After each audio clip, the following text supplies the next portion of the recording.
हम आए हैं बन बोसन वाली साइड से, तो आज 3 दिन हो गए इनका यही मैटर है। जब लाइन क्लियर कर लेते हैं, सुबह 6 बजे से आए हैं, तो जब टाइम आता है तो कहते हैं कि ना आज मैडम कह रही हैं तीसरे दिन कि आपका आयल नहीं है, आप है ना 81 और है ना 23 पे मैसेज करो जाके किसी के मोबाइल से। अब यहाँ पे कोई अपने मोबाइल से अफोर्ड करने देता। मैं तो आई हूँ अपने बच्चे के साथ, मेरी एक बेटी है उसको बाहर खड़ा किया। 3 दिन से हम ऐसे वापस जा रहे हैं। पहली दफ़ा आए हैं रोज़े के साथ और मिल रही ना, ऐसे लगता है जैसे मरते हैं रोज़े के। किसी को एहसास ही नहीं, ना ऊपर कुछ है ना कुछ ना कहाँ। ये कोई इंसानियत है? मर जाए कोई, किसी का क्या जाएगा। धक्के दे देखो तो पीछे हट ट्राली ते वञो, उथे वञो, 3 नंबर ते वञो, 5 नंबर ते वञो, 2 नंबर ते वञो, किथे किथे वञो। हुकूमत यही अगर 400 का आटा दे देती, हर दुकानदार को दे देती, 500 का हम आराम से ले लेते।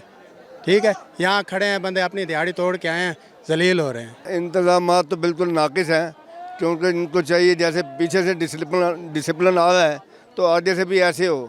अब ये देखें काफ़ी लोग खड़े हैं, औरतें भी परेशान हो गई हैं। इनको चाहिए कोई मोतबर आदमी यहाँ खड़ा करे, लाइन वाले चलाए तो काम ख़त्म जल्दी हो जाएगा।